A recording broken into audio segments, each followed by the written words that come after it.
Good evening and most welcome to Heidegger 868.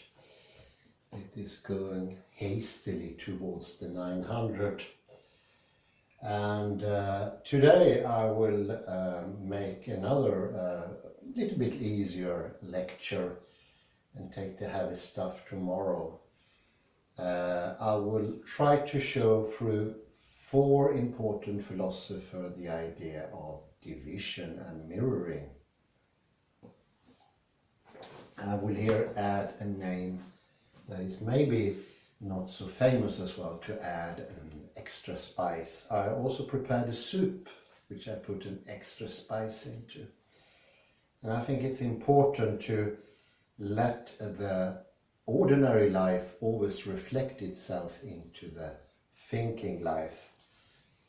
I think the foundation should always be in everyday life, and I think also that is where you find the power.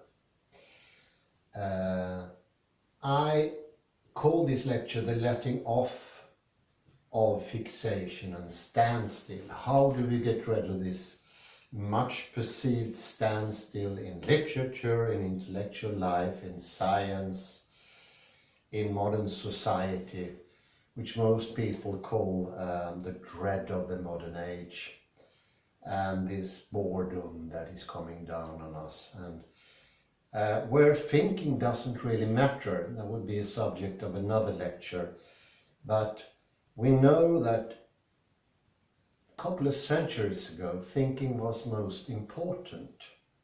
How you thought and what you did with your thinking, and people were listening to wise people. Today all thinking people has been cast out of society. They have an existence of their own and do not participate anymore. I think a good example when speaking of these philosophers, they all share a common trait. Nietzsche, Wittgenstein, Nagarjuna and Derrida, they are all participating to some extent in society. And all the continental philosophers are participating in a way. And I think that is one of the reasons their philosophy still means something. Whereas if you are on the continent and you think, I will go over the canal or over the whole pond, frog pond, whether your choice is, you will see in England, for instance, philosophy plays an incredible small role in English society. There is hardly any philosophy programs like in France or Germany. They are not in the general debate ever. And they are very, very thin thing of even the academic thing. It didn't used to be this way, but it's how it is today. So if some people wondering why is analytical philosophy so small, one of the reasons is they left society a long time ago, and they don't seem to make any sense at all to ordinary people, or ordinary life for that thing. That is, however, not true when it comes to continental philosophy. It still means something. And I was actually thinking today when we walked over this new fantastic bridge, that the analytical philosophers that do mean something at least, for instance Richard Rorty and to some extent Quine, they seem to have borrowed things from the continental philosophy. That's especially the case when it comes to Richard Rorty. And when they make a sneak peek, all of a sudden there is a blossoming of a little bit better philosophy. There is a similarity here, and the new development in Heidegger, with Heidegger I should say, there are some people that think that he got his inspiration from the Kyoto school, and that's how it started. But sure, it is a very meaningful philosophy once you get through the new language and everything. It does really mean something for you as an existing person. And that philosophy has a chance of having power and actually going out into society. Because remember, even Bertrand Russell pointed this out, it's a new role of philosophy since the mid-19th century, and that role is to have no role. And that's a shame.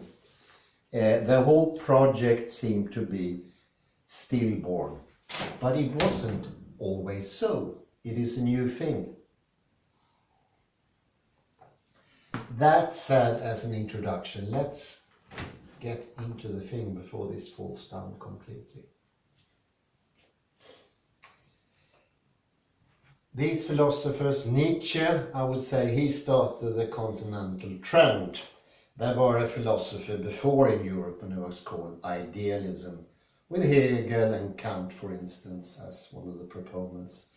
Or maybe Fichte and Schelling as more typical of the idealist movement. But even though they are opposed to each other, they share similarities. Wittgenstein, I call the witty guy. So Nietzsche is the neat, it means know. Wit means skill or intelligence, or quick intelligence, and that's typical of Wittgenstein. Then we have the philosopher called Nagarjuna, and actually his name means snake. And it's a dividing snake, and it has a movement in it, and I think that name is important because by making a division with its movement, it makes a force, it goes somewhere. And that's not a happenstance, that's a name chosen deliberately. We don't know what his actual name is, and sometimes he is put into the Buddhist tradition, but he's so different from what ordinary Buddhist tradition is. So I would say it's rather Buddhist tradition borrowed him in because they liked him. Maybe a little bit like Augustinus really liked Plato and borrowed him. This is my opinion.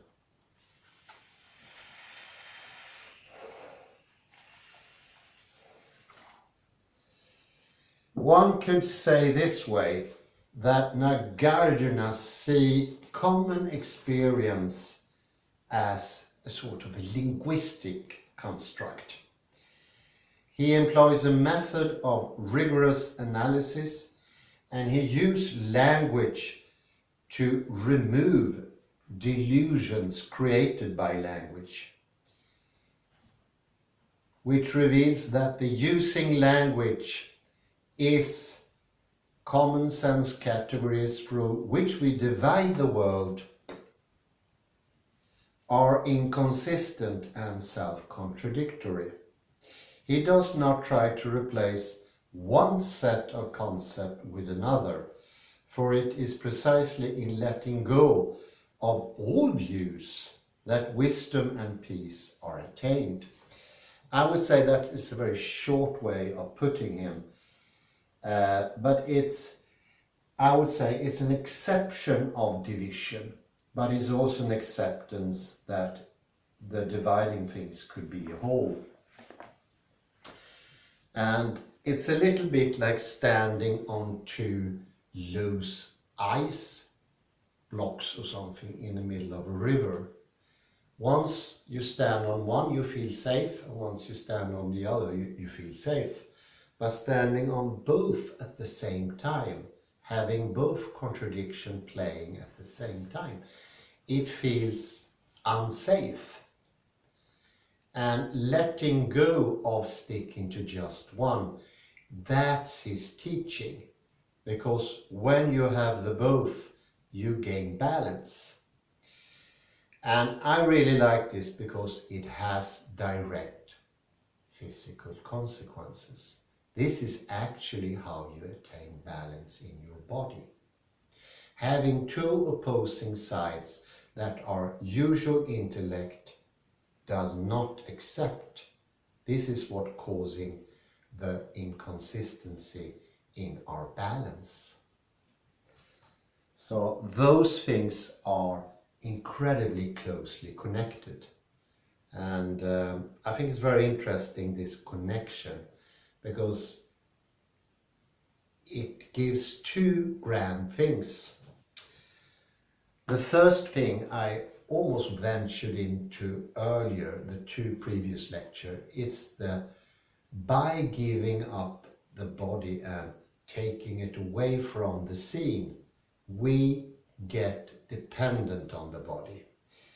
The construct that we have in West that we usually call reality, that is a body that's been cut off. It's the knowledge coming from the body that gets fixated.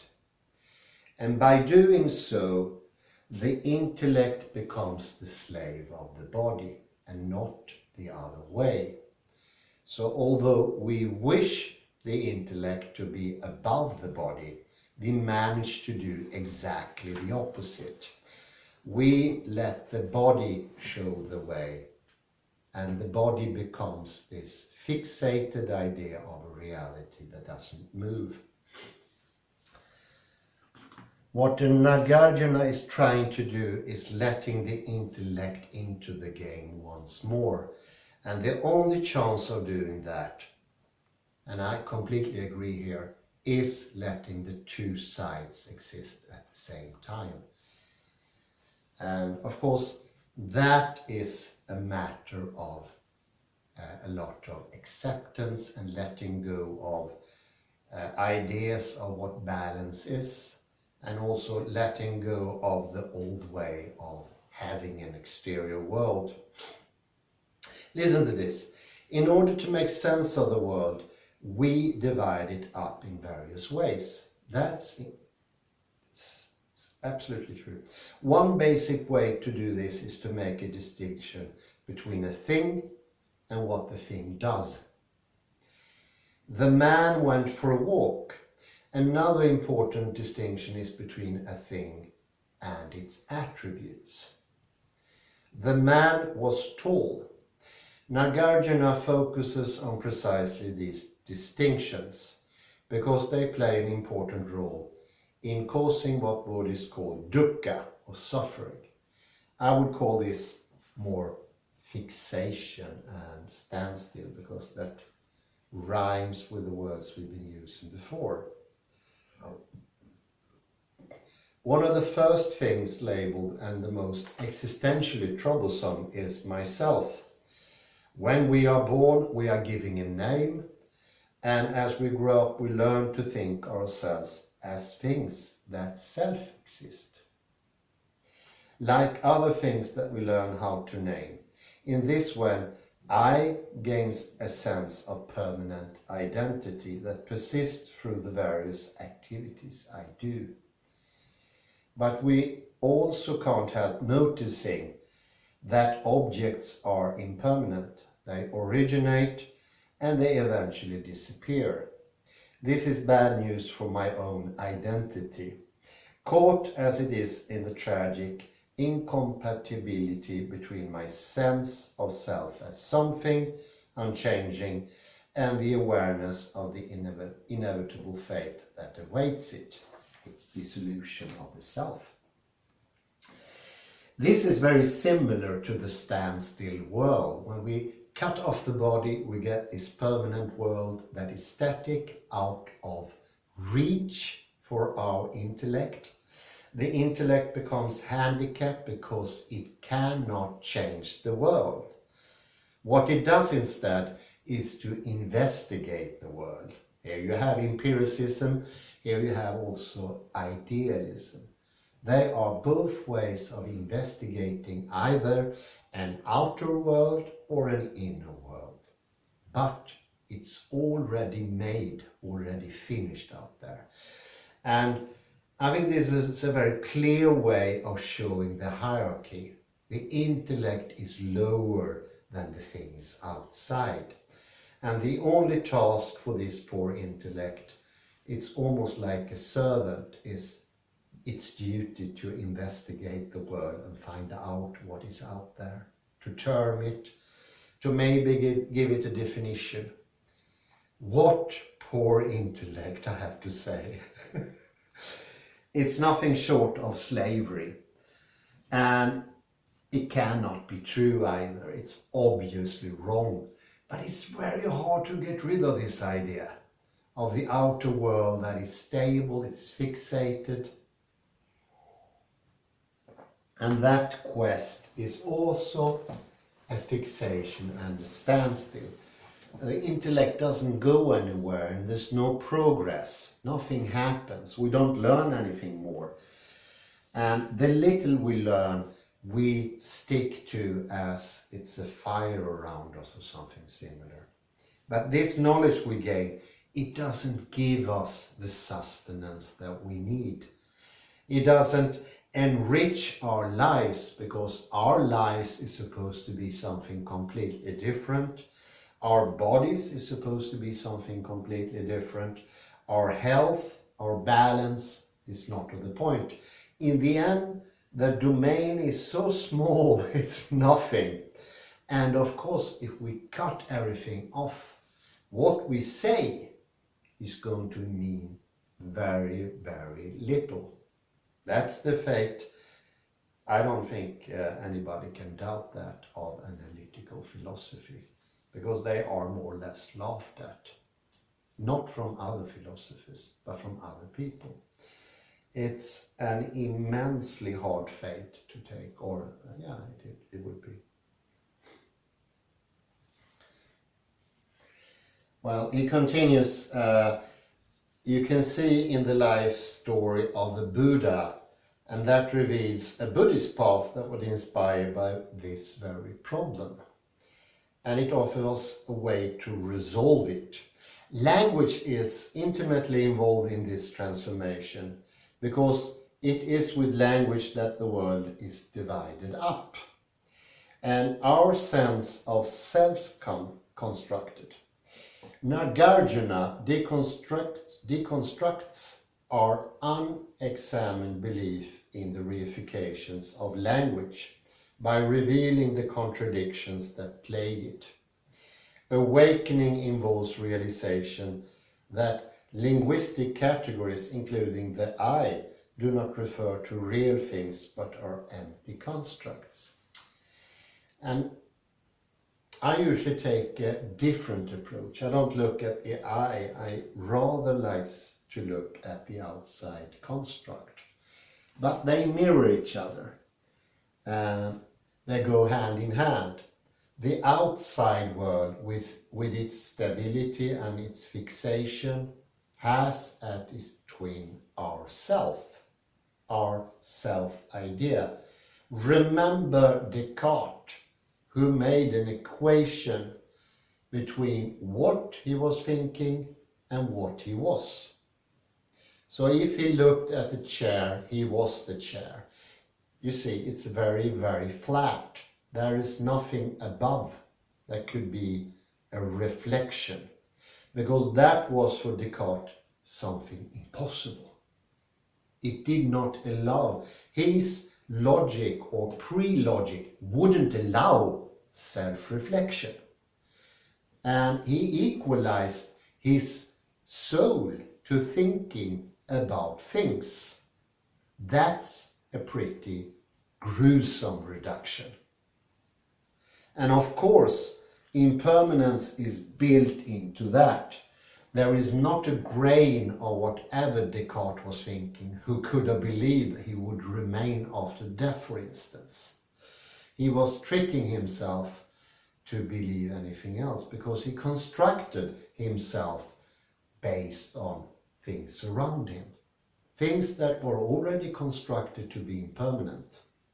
They are impermanent because they're not real.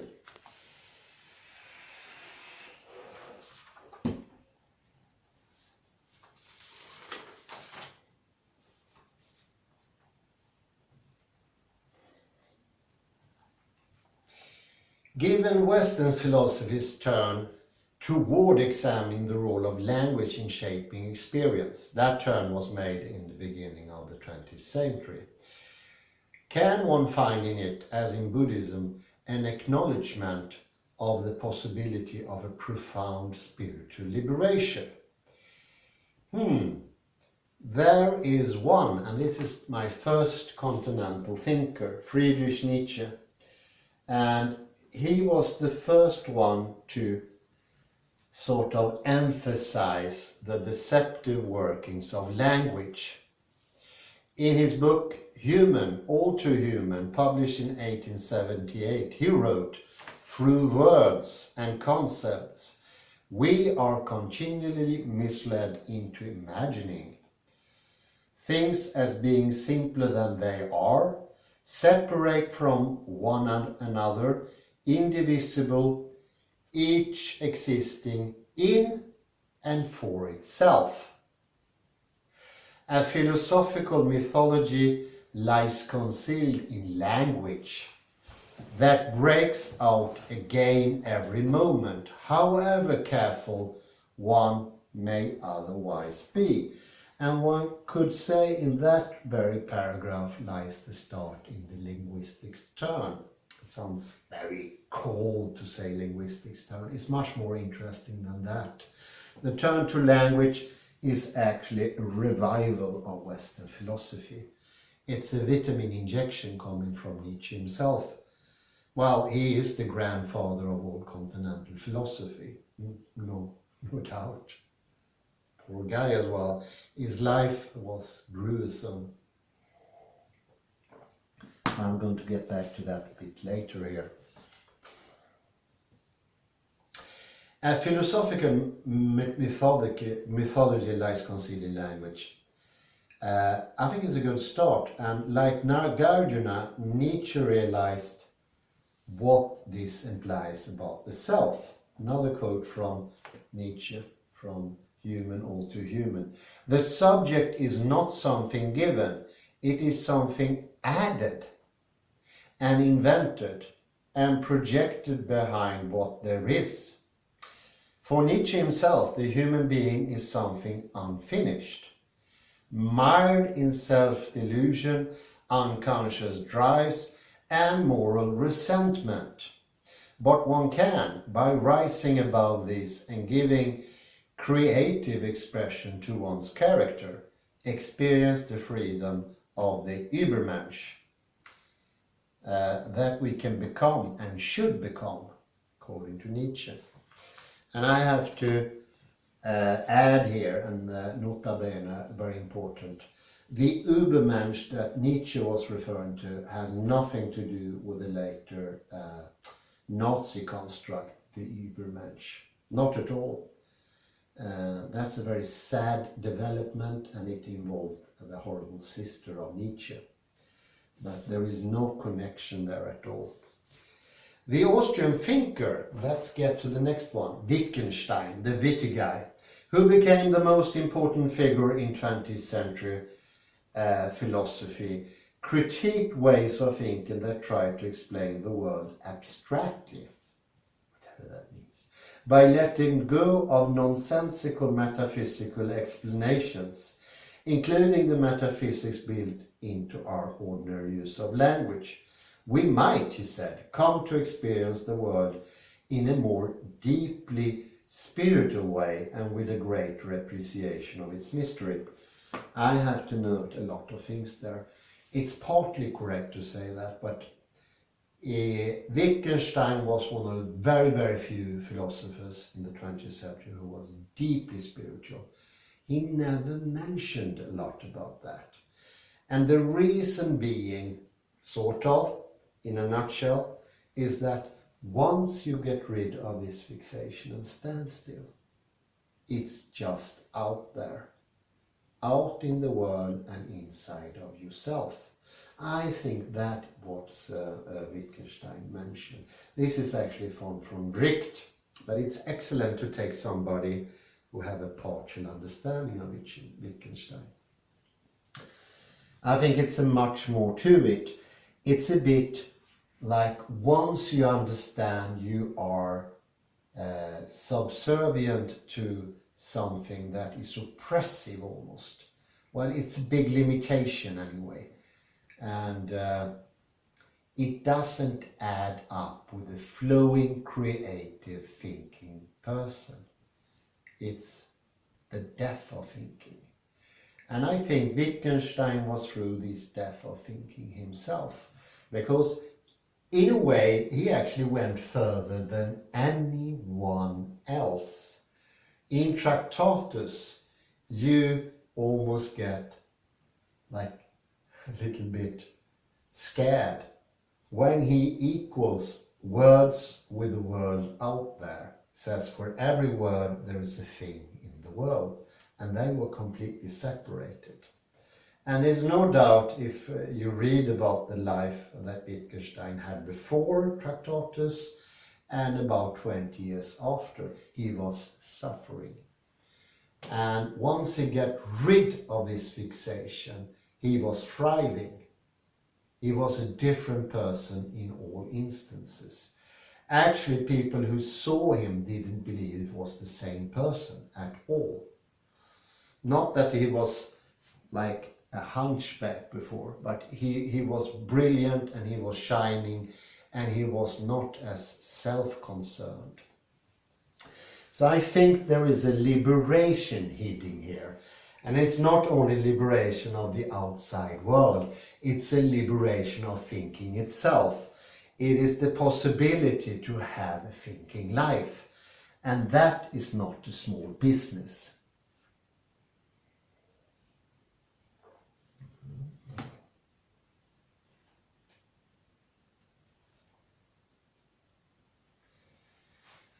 And especially in philosophical investigation, there is this very interesting thing. I didn't notice it until I read the book the third time. Sometimes he doesn't make a clear difference between what he's criticizing and who is the voice of Wittgenstein himself. He let them take different parts.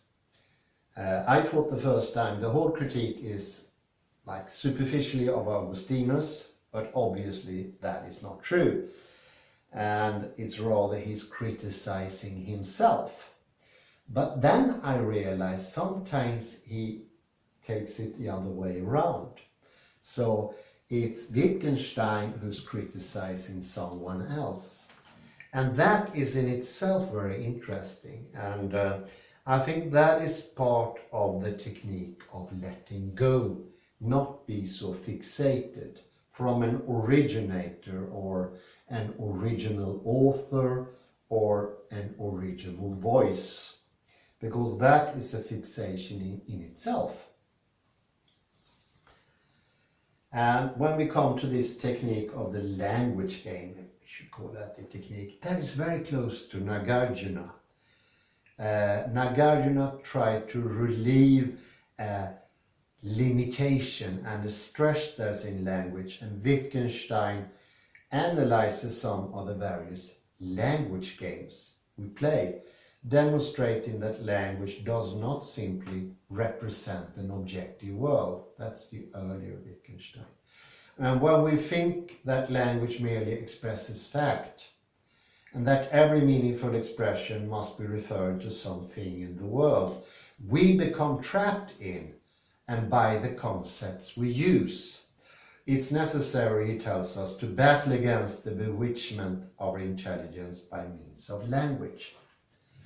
And of course, if we start thinking the concepts are more important than thinking, we have made the outer world, or whatever you call it, commander, master, and our thinking process becomes subservient, a slave, a servant, I think Wittgenstein would call. And here, oddly enough, it's very similar to Edward de Bono, because Edward de Bono also meant that we should be thinking people who use concepts as tools, as things to aid thinking. But today in academic society is just the opposite. The concepts comes first, the established concepts, and you have only the role of rearranging them, dividing them, putting them together, but it's servitude. De Bono would call that the end of thinking. It's not pure thinking. He says asymmetric thinking. And when he says asymmetric thinking, it's preconceptual thinking that chooses the concept we need for our thinking and also for our expression. And for me that makes a lot of sense, because when I read, for instance, Shakespeare, it's a completely different language to modern day. His words really mean something. It's obvious. And it's very hard. I think Shakespeare could be the hardest person to say this ludicrous thing that his words only mean one thing. The reason for that, he obviously used several meanings. And not only that, in his sonnets, he invented at least 200 words. He's the biggest single contributor to the English language. And that is even harder to fixate a meaning to those words, because they didn't simply exist before Shakespeare. It's a live language. He shows intellectuality, and it's an intellectuality that's not hamstered or bewitched by the concepts. It's just the opposite. He uses the concepts as his own tools. Like a painter uses his brush, or a good horseman uses his horse. Today is just the opposite. Today we are slaves of the concept, we are slaves of the outer world, and we are slaves to authority. We have no intellectual freedom. And I would say this is the closing of the mind, the standstill of thinking. And I can relate to that. I spent several years locked down, literally in the cellar of the linguistics institution, trying to find out the truth. But looking back at that time, I felt it like a prison in my head. It's like I had nothing to think about because everything was regulated. And it was this atmosphere within me, but also without me. There is no room for thinking at all. Everything is fixed. And I think for myself, it was the turning point to see this enormous whiteboard, and it was Elisabeth Allén. I will never forget her name. Lovely lady though. She was writing how language could become completely fixated by the rules of Noam Chomsky. Noam Chomsky said that all languages are related, even more than so. There is actually only one language, and every language in the world stems from that language, and they can be reduced to that language. Crazy idea, but we believed in that. And she used this enormous whiteboard, especially for this sort of gymnastics, because she got exercise. It was like 8 meters. And she used just one sentence, like maybe a bit longer, like 12, 14 words. And it got enormous. And by this, she ended after 40 minutes. I can show every sentence are similar. I don't think that was even a good thing. I was thinking that's a horrible thing. If everything is similar, we have nothing to say. And I objected, and she said, that's the good point. There is nothing to say. And I have never seen any better illustration of the intellectual suicide we make. But it's not a voluntary suicide, but it's also something we can get away from. It can be opening up.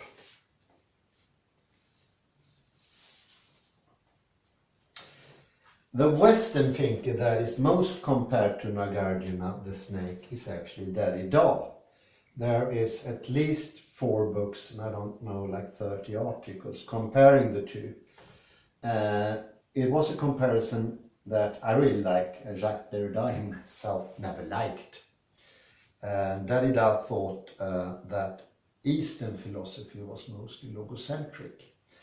And I just love these things. It's that makes it so much interesting. Today, one could say both are doing sort of a deconstruction. And deconstruction is notorious for its difficulty to understand. Trust me, I tried so many years to understand it. Well, how many years? 23 years? No, 25, my God. And his basic approach also has remarkable similarities to Nagarjuna's. Like Nagarjuna and Wittgenstein, Derrida is not interested in defending any philosophical position of his own, but instead is concerned with showing the limits of language and the difficulties we fall into when we overstep them. One could say that Derrida works builds on structuralism, the structuralism Saussure or Levi-Strauss, and they argue to some extent that words do not have meaning in and of themselves. The meaning of any linguistic expression always depends on some other expression, and that other expression is also dependent on something else. It's difference. Meaning is therefore relative and always in flux, part of a chain of reference that never comes to an end. This is called iteration in the language of Derrida usually. And whatever we think we understand right here and now always presupposes something else that is not present. And this is a marvelous way of deconstructing the presencing of, for instance, a person like Austin, who says that when I'm here, when I'm saying something, that only builds on complete presence. It actually builds on absence. If I'm supposed to say the Swedish word for pine, tall, that builds on it being different to pall, stool, being different to kall and all other words. And those words are always absent. They are somewhere else. And they could be said to be elsewhere, but they can also be said to be in the past or somewhere else in time. So I think Derrida calls this that language is actually haunted by absence. And I always thought about that, like, oh, round the back, there is constant absence to haunt you. And I think it's so amazing. It was actually made a movie about that, and there was some special animals that were around the corner, and they tried to eat you up. And who were they? Well, they were the monsters of the past. Wonderful movie, and it's about an airplane that flies in the wrong direction somehow and happens to come to the past, like just 5 seconds before the now. I think the whole movie builds on logocentrism, and in a way it's very funny to see it from a deconstructive approach.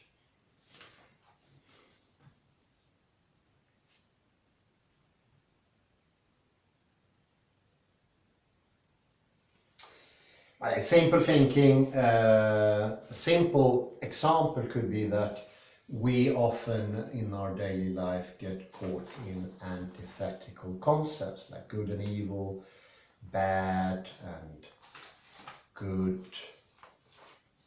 I would say that, to put that in a normal perspective, the soup I'm making now, it's taste it, is it too salty, is it too savory, is it too sweet? Those distinctions is something you can get caught up, and in the end you make something too salty or too savory. So that's a normal thing apart. And when we are feeling tired and we are unbalanced, there is always a tendency to only stand on one ice block. And this is visible. This is the moment, especially when I walk back now, I saw people coming home from work. They are incredibly less balance than they were in the morning. You can see that they wiggle a bit when they cycle. You can see it in their faces. The faces are strained and the eyes are looking down, not around them. There is a lack of presence. And that presence could have been seen in the morning, 7, 8 o'clock. People were still sharp. And when you get into that tired mood, everything is either bad or good. There is no tonality. There is no dimension to reality. There are no gray zones. This is being tired.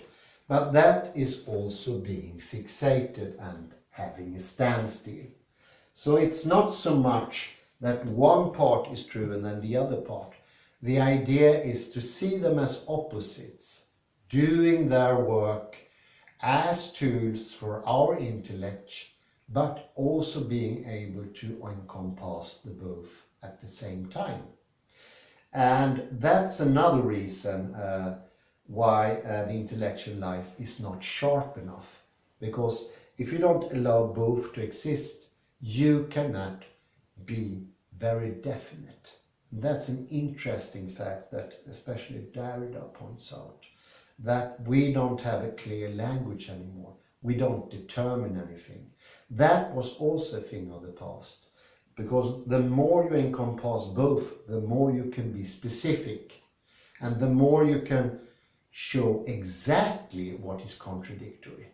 So oddly enough, and this is something I learned from Rodolphe Cachet, the very act of being on one side, say this is only good, that becomes nullified in the Western closure.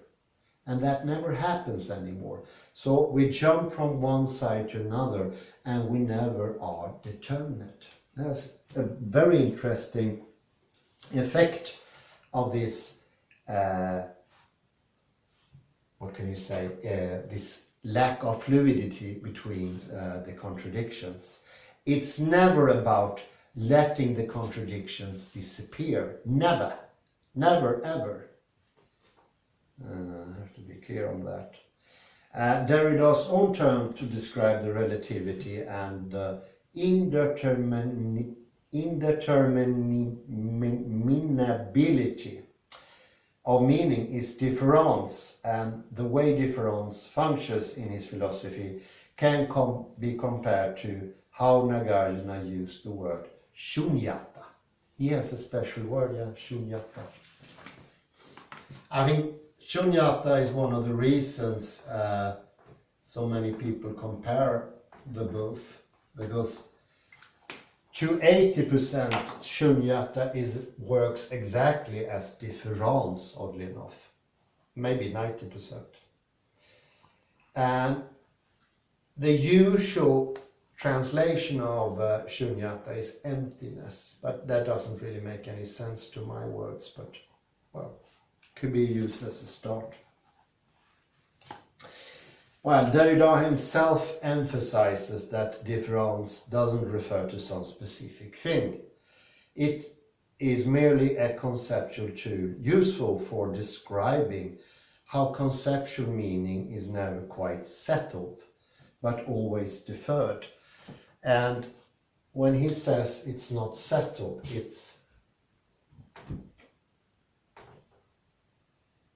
you can show it's like this is being a square because it's compared to this. And that means a little bit that the absolute presence, say this is an I, looking at it doesn't work.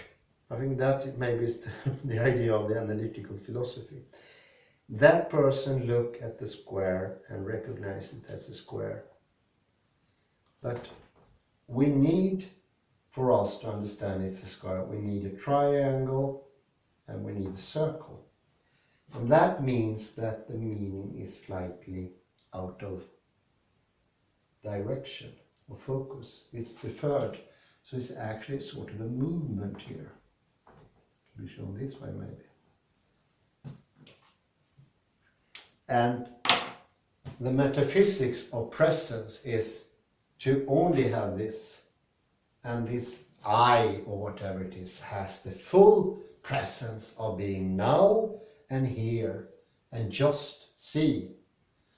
And I think this is actually a picture of a person that have had his head removed or something, his brain. This is a non-thinking person. And this whole idea means that having no intellectual life at all. And that person just sucks up the square somehow, and he describes it. Obviously it doesn't work that. And that was also the insight of Saussure and Lévi-Strauss. But Derrida took it a bit further. He said there is a movement here. There is a movement. And that movement is very close to the movement of Nagarjuna.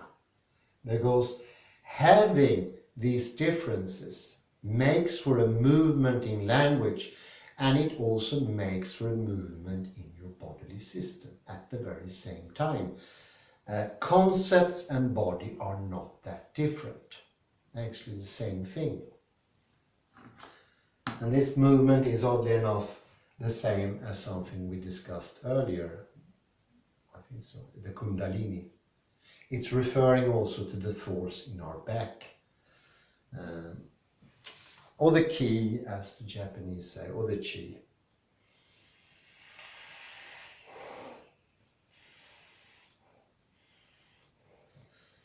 The question here, could it be that Nietzsche, Wittgenstein and Derrida could help us to understand Nagarjuna better?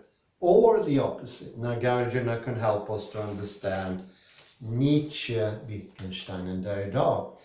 I think that is a possibility of that, and especially after understanding a little bit more about the mirror. Even though they are radically different from each other, they help each other.